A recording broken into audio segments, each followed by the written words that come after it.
legendary cars ever built. One of the most legendary cars ever built. The Mazda RX-7 rotary engine.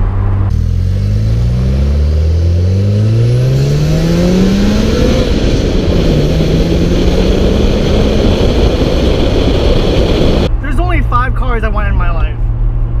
I already have one. And this is the other one.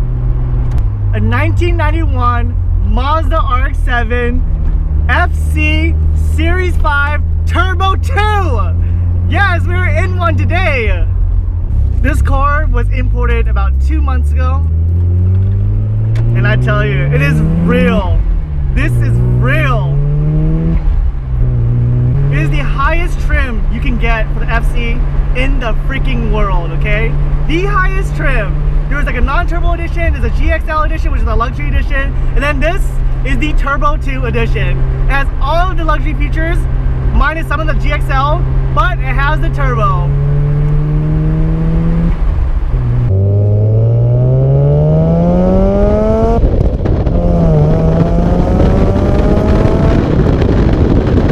This is actually my first right-hand drive car I've ever driven in my life, okay? So it's really hard to get used to. I got used to it really fast though, really fast, especially the gear shifter.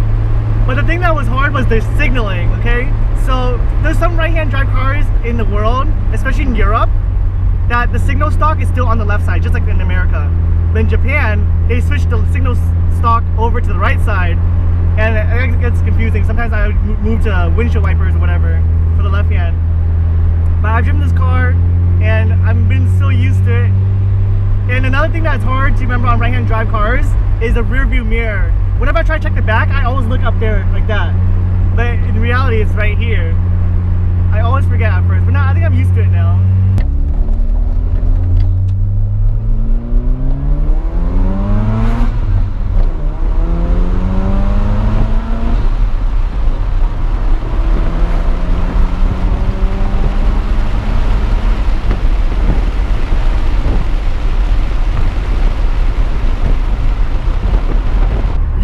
A 2018 modern fast car, whatever, like you can have a Tesla that snaps your neck in 2.5 seconds, 0 to 60, but nobody freaking cares.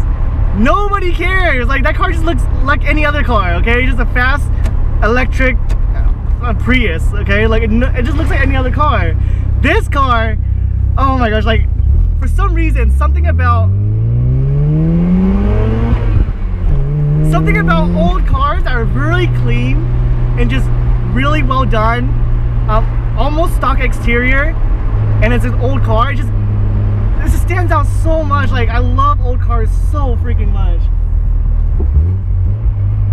Like if you were to ask me if I wanted a Skyline R35, like at least 400 horsepower, or if I want a 1999 Skyline R34 with 280 horsepower, you already know which one I'm gonna pick. There's more to cars than just speed. There's more to cars than just 0 to 60. Like there's handling, there's circuit racing, autocrossing, drifting, drag racing, and it just goes so on. Show cars. There's more to cars than just going fast, guys. I'm telling you. Like this car just makes me feel so special just being inside of it.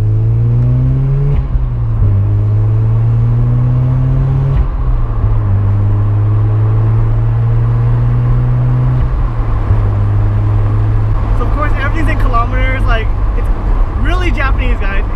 Like the moment it came to us, the car was shipped to us, it smells so Japanese. It's hard to explain, but it doesn't smell like a new car smell. It just smells Japanese. I don't know, like it's so hard to explain. And other people will tell you too. Like some people get in the car, like what does that smell? It smells good, but in a weird way. Yes, it is a Japanese smell. I don't know how. I don't know why. Maybe it's the smell of cigarettes. And they smoke a lot? I don't know. But it smells. And I think it still lingers in this car. The reason why I like this car more than the FD, I like both cars. They're both amazing cars. They both look beautiful. But I'm just a big fan of sharp, very sharp cars, okay? I like sharp old cars. In the FC's profile, and it's all the angles, it's just so mean, aggressive, and sharp. That's why I like it more than the FD. Of course the FD is fast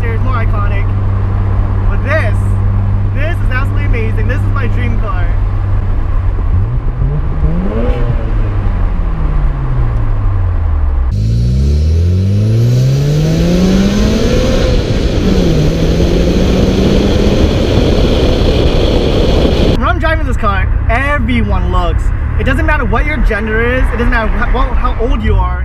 There's kids and like old. Literally, I kid you not. There was a woman who was at least 70 years old. I went to the gas station. I got a drink, and she parked next to this car. And she waited for me to come out. And she got out of her car. She's like, "Oh my gosh, is this your car?" I'm like, "Yes." And then she's like, "Do you race with it?" Because I know I see people race at Road Atlanta. I told her, "No, I don't race this car. I race my other car, the Civic, obviously." But this car is just, it's also very expensive too for this car, like for its age and what it is.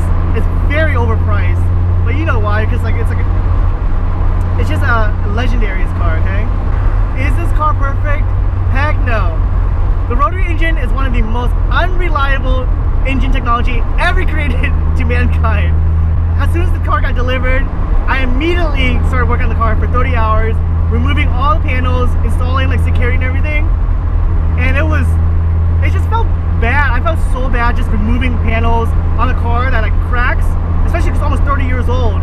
And like I saw everything. You can see all the way the design was built in the late 80s and early 90s. Even though my Civic is 5 years newer than this car, the Civic's design, like, it just feels so different. It just feels so much newer, even though they're both really old cars. But the design of this car is just so old and vintage. Like, I love it. I'm not hating it. I just love old stuff. The car has been repainted, and I think the previous owner painted it the factory color that the car came with from the factory. And I think it's called Pure Red. And it's this bright red, and you're gonna see it. And something about an old car that's super clean, almost stock looking, like not outrageously done, not molested, but just an old clean car. Everyone just looks at it, like even kids. And not only that, so that gets their attention. But when they see like the driver on this right side, they're like, "What the heck?" Some kid was like, "Dad, what car is that?"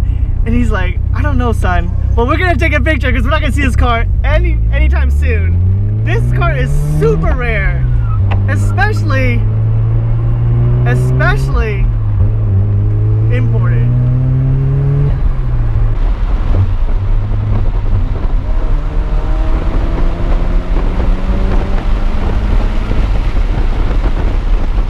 So you know how when Japanese people make their cars and they have a high model, like the highest trim, but when they make cars in other countries, they kind of water it down because they want to make it like make it very special for their country because they're the one who made it. So I mean, it sounds right. Like if that's why Americans didn't have the Civic Type R in a very, very long time until like 2 years ago, because they just wanted to distinguish it because they're the one who made it. But this car, this is the one that came from Japan. So this is the highest one you can get, FC. And if you're a fan of Initial D, you already know. So I've driven my brother's BMW. It's like 450 horsepower, 0-60 in like 4.5 seconds, something like along those lines. And yes, the car is fast, but it doesn't make you feel special. Like you just feel like in a normal modern car, all the luxury, nothing's like stiff, everything's soft. It's just so modern. It looks like any other car. But like in the turbo, yeah, that car has a twin turbo V8 motor. Okay, I think it's V8. It should be. With this car, it just has a little over 200 horsepower, and torque is almost around that, and it weighs just under 2,900 pounds, which I think is a little heavy for a car this old. I think it's a little heavy for a car this old. Okay, 2,900 pounds, but it's not about going fast. But at the time this car was made, this car was fast. It was definitely fast for its standard at the time. But when I compare it to this in the BMW doesn't even, it sounds so quiet even when you're at almost red line. It just sounds quiet because I think the sound deadening of the car, they want to focus on not annoying the drivers when they made the BMW.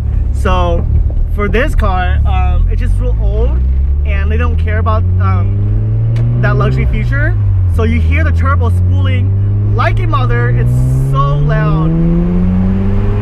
Oh my gosh, I freaking love this car.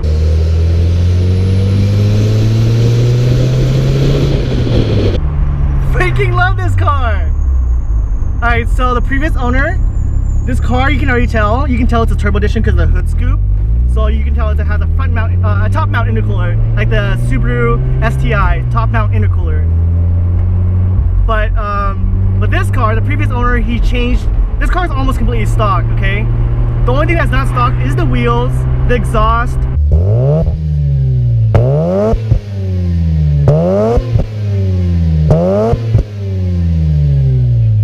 and the front mount intercooler. Of course, because it's an old car, it's gonna have turbo lag, especially when you put up front mount, and the air has to travel all the way up there, go back to the intake manifold. But it's okay. It's okay. It's worth it.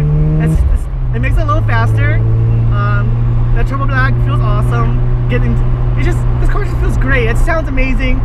You feel so special just riding it. Just so special. You can hear the turbo. Oh, I love this car.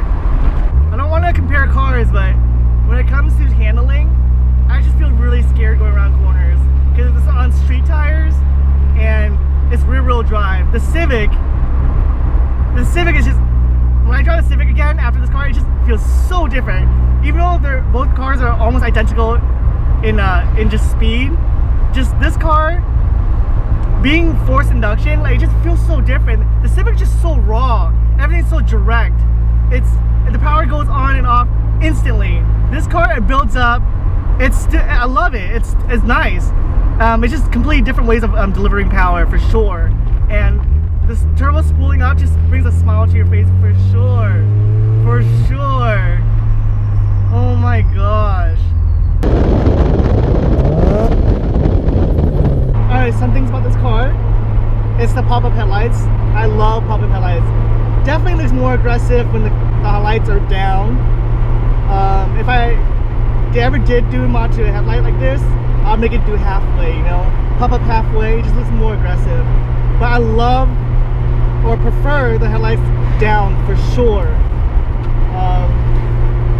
So the tail lights, the Series 4 and Series 5, this is obviously the facelift because it's the Series 5. So the facelift 90s version, the tail lights looks a lot better than the pre-facelift. And the circular tail lights too, the 4 circles, the iconic 4 circles, it looks really great. The wheels is the Buddy Club wheels, the iconic, I don't know which one exactly, but it's the Buddy Club one with the thin spokes. And the backs. So this car, I didn't know. I thought all RX-7s were roadsters, which is a 2-seater car only. But this car actually has back seats.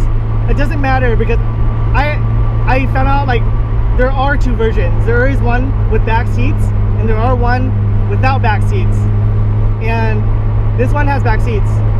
The back seats are almost completely useless. It is super small. It looks ridiculous. Like, the angle of the bucket in the back is like literally you're squatting at a more than 45-degree angle upwards. It's like doing a squat and your butt is almost touching the ground. I kid you not, it is so severe. The angle is like this, like that. Like the person like sits all the way down. You must be a child for sure to ride back there. But you can tell because this car was not made to have 2 seats.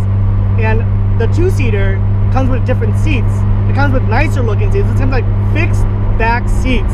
And so it's like racing seats almost, semi-racing. And it's just, the seats are nicer. And that's why this one is like a little bit more luxury.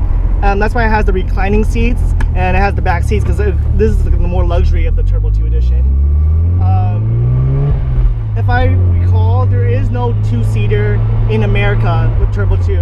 Okay, so that's only reserved for other countries, most likely Japanese. Regardless of if it's a 2-seater or 4-seater, it's still the exact same body shape. Okay, nothing's changed on the outside. It still looks exactly the same. But yeah, 2-seater would be cool, but this is amazing too. You can't even tell.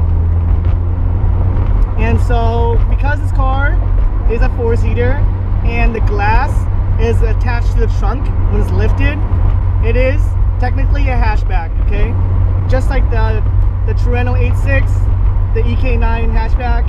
My house 149,000 kilometers, so roughly around 94,000 miles, I think, if I remember. This car looks almost immaculate condition.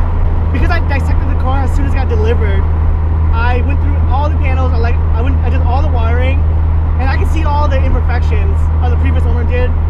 But if you didn't know anything about cars, you just looked at it, it looks brand new. This car looks completely brand new. The exterior is like a 9.5, interior is like a 9.5. This car looks immaculate. There's absolutely no problems, no check engine light. There's a Lamborghini in front of me right now. A Lamborghini. We're kind of in a rich area of the neighborhood.